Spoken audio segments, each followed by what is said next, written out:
মাইনুদ্দিন চিশতি রাহমাতুল্লাহ আলাইহি, জোরে বলেন না মারহাবা। আর একটু জোরে, আর একটু জোরে।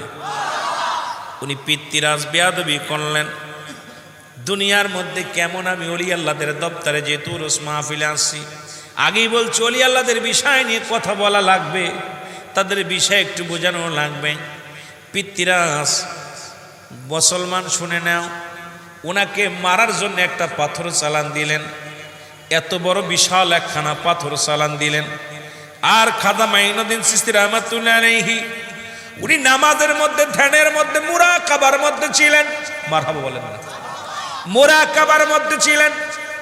বলে এখন কাকানা আমাদের শেখ শ্রেণী আলেম বাইরে এসে বলে খাজা বাবা ভুয়া, ওলিদের সঙ্গে বেয়াদবি যারাই করছে বাংলার জমিনেও আমরা দেখেছি, তাদের অস্তিত্ব খুঁজে পাওয়া যায় না, তারা বিলীন হয়ে গেছে। মুসলমান শুনে নাও, যুগে যুগে ওলি আল্লাহদের যদিও তারা মাজার ভাঙ্গ যাই করো আর তাই করো, শুনে নাও মাজার ভাঙতে পারবা, কিন্তু ওলিদের ভাঙ্গা এত সহজ নয়। জোরে বলেন ঠিক কিনা? পিতৃরাজ উনি পাথর চালান দিলেন। কি চালান দিলেন? পাথর চালান দিলেন। খাজা বাবা উনি ধ্যানের মধ্যে ছিলেন, পাথর মাথার উপর দিয়ে জোরে জোরে ঘুরতেছিলেন। কয়েক টন ওজন।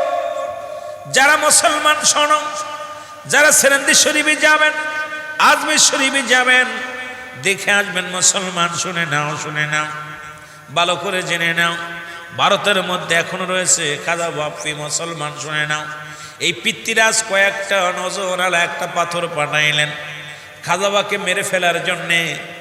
এবার পাথরটার পিছনে পাথর যায় খাজাবার উপর দিয়া, মাথার উপর দিয়া, এই যে তাবুর মতো বিশাল এক পাথর শুধু মাথার উপর দিয়ে ঘুরছে। উনি নামাজ শেষ করলেন, সালাম ফিরাইয়া পাথরকে দাঁড়াইতে বললেন, সঙ্গে সঙ্গে পাথর দাঁড়াইয়া পড়লেন। পাথরের মধ্যে হাত দিলেন, যখন হাতটা লাগাইলেন খাজা মাইনুদ্দিন চিশতি রাহমাতুল্লাহ আলাইহির একটা নয়, দুটি নয়, খাজাওয়ার 5টা আঙ্গুলের ছাপ পাথরের মধ্যে লেগে গেছে। জোরে বলা যাবে না মারহাবা? আর একটু জোরে বলেন মারহাবা। মোমের মতো নরম হয়ে গেছে, একদম ফোমের মতো, ফোম যেমন আর মোমের মতো গলে গেছে, ফোমের মতো নরম হয়ে গেছে। হাতটা যখন দিছে খাজা মাইনুদ্দিন চিশতি রাহমাতুল্লাহ আলাইহির 5টা আঙ্গুলের ছাপ পাথরের মধ্যে লেগে গেছে। পাথরে কি শক্ত না নরম? জোরে বলেন শক্ত না নরম? 5টা আঙ্গুলের ছাপ লেগে গেছে। আমার বাবারা আমার, শুধু তাই নয়, খাজা মাইনুদ্দিন চিশতির ঘোড়া উনি চিন্তা করলেন একটু আমি দেখি। খাজা বাবা যেহেতু হাতটা দিলেন, উনি পালা হাঁটু লাগাইলেন।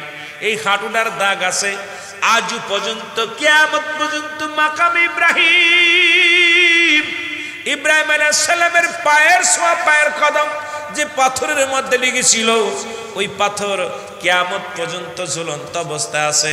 আর খাজা বাবা আল্লাহর ওলি মাইনুদ্দিন চিশতি রাহমাতুল্লাহ আলাইহি, আমার বাবারা আমার শুনে নাও, ওই পাথরখানা কিয়ামত পর্যন্ত কয়েক টন ওজন। ওই পাথরখানা একদিন ঝুলে আছে, কোনো পাথর তার রশি লাগে নাই, কোনো খুঁটি লাগে নাই, ঝুলন্ত অবস্থা আছে। যারা গেছেন দেখে আসবেন, যারা যাবেন দেখবেন রে মুসলমান। যেমনি যারা মক্কা মদিনায় গেছেন, মাকাম ইব্রাহিম যে পাথরখানা আজ পর্যন্ত ঝুলন্ত অবস্থায় আছে, আল্লাহর নবীদের পায়ের ছোঁয়ায় আর আল্লাহর ওলিদের হাতের ছোঁয়ায় কিয়ামত পর্যন্ত পাথরখানা ঝুলন্ত অবস্থায় থাকবে। জোরে জোরে চিল্লায় বলেন মারহাবা। আর একটু জোরে বলেন না। আল্লাহর ওলিদের পার দেশে কে? জোরে বলেন দেশে কে? ওলিদের সঙ্গে বেয়াদবি করলে কি হয় মুসলমান? আমি জ্বলন্ত প্রমাণ দিয়ে যাই। এই খাজা মাইনুদ্দিন মুসলমান উনি যখন যাইতেছিলেন, ও যুবক বন্ধুরা আমার, ওনার সঙ্গে ওই দেশের যিনি প্রধান, আমার বাবারা আমার, বন্ধুরা আমার শুনে নাও, উনি কত কষ্ট দিতে লাগলেন এই দুনিয়ার মধ্যে। খাজা মাইনুদ্দিন চিশতি যখন আসলেন, এবার বাবুরা কি করলেন? হিন্দু বাবুরা ওনাকে মারার জন্যে বিশাল টোল পাঠাইলেন, পুলিশ বাহিনী পাঠাইলেন, আর্মি পাঠাইলেন, র্যাব বাহিনী পাঠাইলেন। উনি বসে আছেন, উনি বসে রয়েছেন। ওনাকে যখন লোকজনকে বলেন উঠতে, উঠাইতে উঠতে পারলেন না, উঠাইতে পারলেন না। যাকে বললেন দুনিয়ার মধ্যে খাজা বাবা ভুয়া। এখন খাজা শব্দের অর্থ সম্মান, সুবহানাল্লাহ বলেন না, খাজা শব্দের অর্থ কি? আরো জোরে বলেন না, অর্থ কি? সম্মান। বাবা শব্দের অর্থ ভান্ডার বা দয়া। খাজা বাবা একজন সম্মানী ব্যক্তি। আজকে আল্লাহর ওলিদের নামের আগে খাজা লেখা হয়, এটাকে নিয়ে অনেকের মুসলমান মন্তব্য আছে। আমার বাবারা শুনে নেন, তাদের নামের আগে জনাব লেখে, হযরত লেখে। জনাব শব্দের অর্থ সম্মান, হযরত শব্দের অর্থ সম্মান। খাজা হলো ফার্সি ভাষা। বাবা শব্দের অর্থ ভান্ডার বা দয়া। খাজা বাবা, খাজা কোনো বাংলা ভাষা নয়। খাজা শুধু আল্লাহর ওলিদের নামের আগে নয়। খাজা নাম ছিল কোথায় মুসলমান শুনে নাও, এই খাজা নামটা ছিল খাজা আব্দুল মুত্তালিব। নবীর দাদার নাম ছিল খাজা আব্দুল মুত্তালিব, নবীর বাবার নাম ছিল খাজা আব্দুল্লাহ। পৃথিবীর মধ্যে নবীর দাদা বাবার নাম ছিল খাজা। সম্মানী ব্যক্তিদের নামের আগে লেখা আছে খাজা বাবা। কিন্তু আমার দেশের কিছু মুফতি মুহাদ্দিস সাহেব খাজা বললেই তারা কষ্ট পায়, কয় খাজা অমুক, খাজা আজমিরি, আর কোনো খাজা টাজা নাই। প্রিন্সিপাল পৃথিবীর মধ্যে একজন হয় না, একাধিক প্রিন্সিপাল হয়। আজকে যিনি মুসলমান খাজা, এই শামসুল হক, উনিও খাজা। কারণ প্রিন্সিপাল এক একটা শুধু বার্ষিক কোথায় ঢাকা বিশ্ববিদ্যালয়, উনি প্রিন্সিপাল নয়। বাংলাদেশের যতগুলো বিশ্ববিদ্যালয় আছে, কলেজ আছে, মাদ্রাসা আছে, এক একটা প্রতিষ্ঠানের এক একজন প্রিন্সিপাল। জোরে জোরে চিল্লায় বলেন ঠিক কিনা? কিন্তু আমার দেশের ধারণা খাজা বললেই যদি খাজা আজমিরি বলা হয়, খাজা বললেই বোঝায় খাজা মাইনুদ্দিন চিশতি বলা হয়, খাজা বললেই এখন শামসুল হকের নামের আগে যদি খাজা লাগানো হয়, এই সমস্ত আলেমদের কষ্ট হয়। এখন অলি কয় পীর টির তো কোথাও নাই, পীর পাবে যখন পীর লেখলে আরো মাথা খারাপ হয়ে যায়। কয় কোরআন শরীফে কোথাও পীর নাই। কেন পাবেন? কোরআন শরীফ তো আরবি ভাষায়, কোরআন তো ফার্সি ভাষা আসে নাই। পীর শব্দের অর্থ হলো, পীর হলো ফার্সি ভাষা, পীর কোনো বাংলা ভাষা নয়, পীর কোনো আরবি ভাষা নয়। আরবিতে আসছে মুর্শিদ, ইংরেজিতে আসছে ও গার্জিয়ান, বাংলায় আসছে অভিভাবক, আর মুসলমান ফার্সিতে আসছে পীর। জোরে জোরে চিল্লা বলা যাবে না মারহাবা। পীর কয় এইটা কোনো কিতাবাদির মধ্যে পাই না, কোরআনে পাই না। পাবি কেমনে? কোরআনে কোনোদিনও পীর পাবি না, কারণ পীর তো কোরআনের ভাষায় আসে নাই। কোরআনে আসছে মুর্শিদ। কি আসছে? কথা বলেন না। মুর্শিদ পথ প্রদর্শক, পথ প্রদর্শক। ইংলিশে বলে গার্জিয়ান, বাংলা বলা হয় অভিভাবক, মুরব্বী, আর ফার্সিতে বলা হয় পীর। যারা বলেন না মারহাবা। যারা বলতেছিলাম খাজা বাবা, তাহলে বোঝা গেল খাজা। খাজা শব্দের অর্থ সম্মান। ফার্সি ভাষায় খাজা আসছে, খাজা শব্দের অর্থ সম্মান। বাবা শব্দের অর্থ ভান্ডার বা দয়া। খাজা বাবা একজন সম্মানিত ব্যক্তি। জোরে জোরে চিল্লায় বলা যাবে না সুবহানাল্লাহ? আর একটু জোরে বলেন সুবহানাল্লাহ। আমার বাবারা, আমার বন্ধুরা, আমার খাজা মাইনুদ্দিন চিশতি রাহমাতুল্লাহ আলাইহি, এবার উনাকে উঠে দাঁড়াইতে বলেন, উঠলেন না। এবার বাবুরা কি করলেন? ওনাকে বন উঠাইতে পারলেন না। যত লোক আসে উঠানোর জন্য অনেক চেষ্টা করলেন, উঠাইতে পারে নাই। এবার ওনার দিকে বন্দুক তাক করেছে, বেয়াদবি করেছে। সঙ্গে সঙ্গে বন্দুক থেকে একটা গুলি বাইর হন নাই। যখন ফাঁকা গুলি করে গুলিগুলো বাইর হয়ে যায়। খাজা মাইনুদ্দিন চিশতির দিকে যখন গুলি করা হয়, গুলিগুলো একটা গুলিও লাগে নাই। এ মুসলমান শোনো, খাজা মাইনুদ্দিন চিশতি এবার তাদেরকে দাঁড়াইতে বললেন। যখন দাঁড়াইলেন, সমস্ত সিফা সালাকে সবাইকে দাঁড়া করে রাখলেন। এটা রব্বুল আলামিনের একদম নিয়ামত। আল্লাহর ওলিদের সঙ্গে বেয়াদবি করলে যা হয়, এরাম তারা সারা দিন দাঁড়ায় রইলেন। জোরে জোরে চিল্লায়া বলা যাবে না সুবহানাল্লাহ? আর একটু জোরে বলেন না সুবহানাল্লাহ? এই জন্য ওলিদের সঙ্গে দুশ্মনী করা যাবে না, ওলিদের সঙ্গে বেয়াদবি করা যাবে না, ওলিদের দপ্তরে যা বেয়াদবি করা যাবে না, সরগোল করা যাবে না। কারণ তারা আল্লাহ থেকে জুদা নয়। আল্লাহর সঙ্গে সবসময় তাদের প্রেম দরিয়ার মধ্যে ডুবে আছে। দুনিয়ার কোনো মুখাপেক্ষী নয়, সদা সর্বদা এমন প্রেম দরিয়ার মধ্যে তারা ডুবছে। তাদের সেনার মধ্যে যেমন আনাল হক বলছিলাম, মনসুর হাল্লাস, এটা শরিয়াতের আলেমরা চিনতে পারে নাই। উনি আনাল হক, আমি আল্লাহ, আমি আল্লাহ। যখন এই কথাগুলো যখন প্রচার করতে লাগলেন, ওই জামানার সমস্ত মানুষ চিন্তা করে মনসুর তো ইমান হারায় গেছে, ওর ইমান নাই। এই যে ওলি আল্লাহর দপ্তরে গেলে অনেক কিছু বোঝা যায় বাবা। ওলি আল্লাহর দপ্তরে গেলে পীর মুরিদি কঠিন ব্যাপার। পীর মুরিদি করা কঠিন ব্যাপার। এটা কথাগুলো বললে শরীয়তের আলেমদের মনটা বেজার হয়ে যাবে।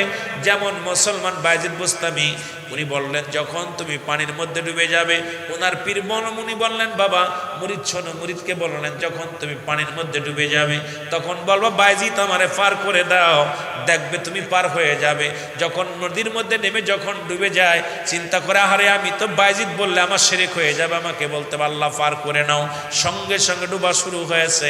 কারণ এই সমস্ত মহিমা খেলা বড় কঠিন, এই তাসাউফের জ্ঞান অর্জন না করলে এগুলো বোঝা যাবে না বাবা। এই জন্য শরিয়াত, তরিকত, হাকিকত, মারিফত, আল্লাহু আকবার বলেন না। একটা হলো শরিয়াত, একটা তরিকত, একটা হাকিকত, একটা মারিফত। এই চার খানদান যখন আপনি পরিপূর্ণ হয়ে যাবেন, এই পীর মুরিদি রাবেতা, তখন আপনি বুঝতে পারবেন। আমার ভাইয়েরা, আমার বন্ধুরা, আমার যে কথা বলতেছিলাম, মনসুর হাল্লাজ উনি কি করলেন, ওনাকে যখন ওই জামানার আলেমরা ফতোয়া দিলেন, এই ইমান আকিদার গ্রুপ যখন আকিদা ফতোয়া দিলেন উনার ইমান হারায় গেছে, উনাকে কতল করা যায়, তখন উনাকে কি করা হলো, দিবালয়ে মানুষের সামনে তাকে জবাই করা হলো। জবাই করার পর মনসুরের রাগ কাটার গলার মধ্যে দিয়া রক্তের মধ্যে থেকে জবান বাইরে গেছে, লা ইলাহা ইল্লাল্লাহু মুহাম্মাদুর রাসূলুল্লাহ। জোরে জোরে চিল্লায়া বলেন সাল্লাল্লাহু আলাইহি ওয়াসাল্লাম। সুতরাং আমি আপনাদেরকে বলি বাবা, এই বাহ্যিক চেহারা সুরত দিকে বিচার করবেন না। ওলিদের কাছে আছে কি আছে বাবা, এই গোপন তত্ত্ব যদি বুঝতে হয়, যদি আল্লাহ হাকিকত বুঝতে হয়, তাহলে তাদের কদমে নিসার হতে হবে। যখন তাদের কদমে নিসার হতে পারবেন, সব কিছু পাবেন। যখন ওই কদমের মধ্যে জীবনটাকে কোরবানি করে দিবেন, ঢেলে দিবেন, দেখবেন খোদা পাওয়ার ঠিকানা, রাসূল পাওয়ার ঠিকানা পেয়ে যাবেন। জোরে বলেন ঠিক কিনা? আর একটু জোরে জোরে চিল্লায় মহব্বতের সঙ্গে দুরূদ শরীফ পড়ুন, আল্লাহুম্মা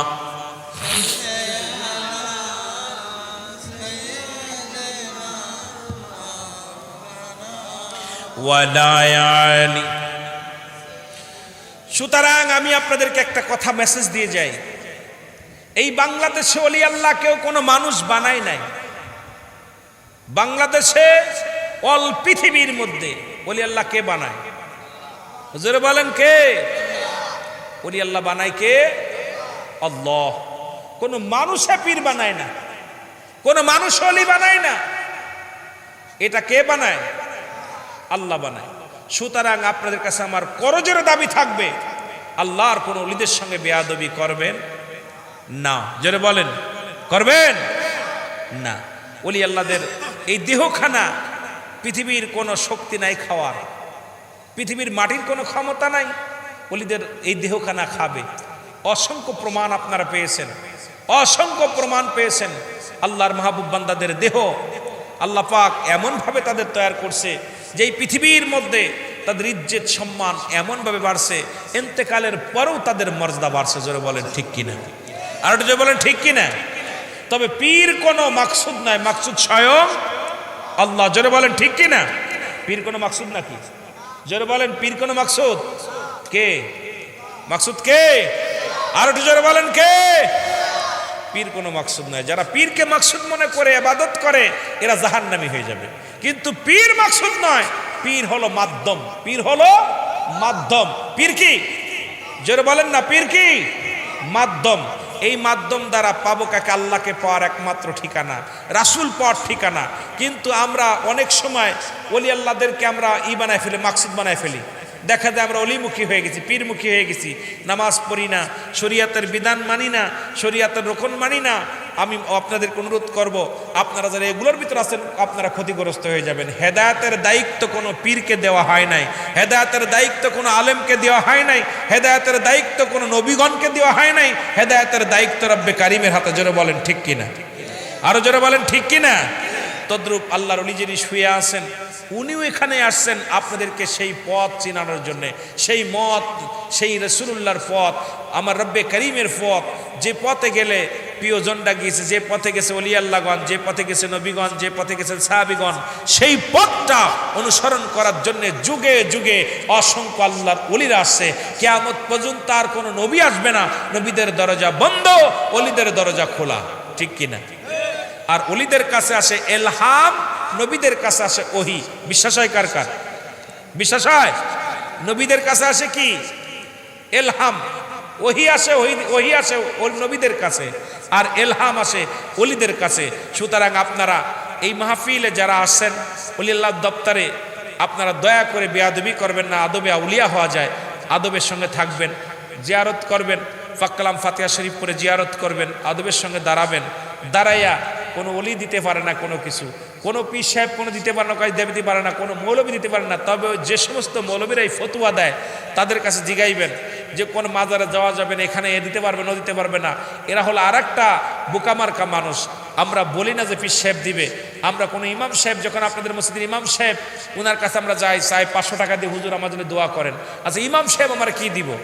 আমাদের ধারণা যে ইমাম সাহেব ভালো মানুষ, 5 ওয়াক্ত নামাজ পড়ে, ফরজগার মানুষ, জ্ঞানী মানুষ, দোয়া করলে আল্লাহ কবুল করবে। ঠিক আল্লাহর ওলিদের কাছে আমরা এই কারণে যাই, আল্লাহর ওলির মাধ্যমে আমরা চাই কার কাছে?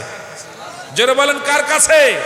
যে আল্লাহ তুমি যদি আমাকে এই দয়া করো, শামসুল হক আউলিয়ার ওসিলায় আল্লাহ তুমি আমাকে একটা পুত্র সন্তান দাও, আল্লাহ তুমি আমার এই জমা জমির মালিক বানায় দাও, আল্লাহ আমার সম্পদের মালিক বানায় দাও, আল্লাহ আমার ব্যবসা উন্নতি দান করো। কে কার কাছে চায়? জোরে বলেন কার কাছে?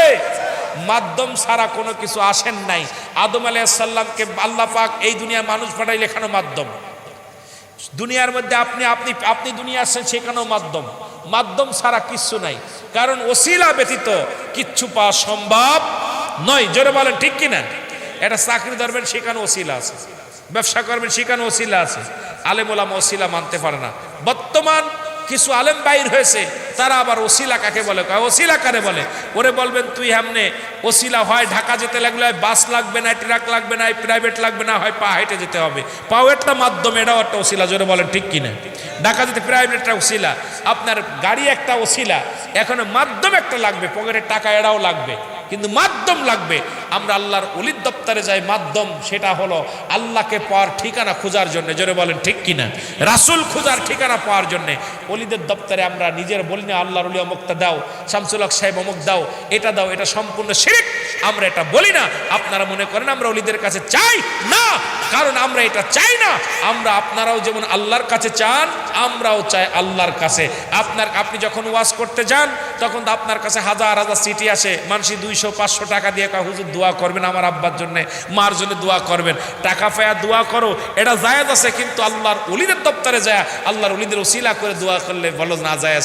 এগুলো আপনাদের মনের ভুল, এগুলো আপনাদের বেয়াদবি, এগুলো আপনাদের ফকর। জোরে বলেন ঠিক কিনা? আরো জোরে বলেন ঠিক কিনা?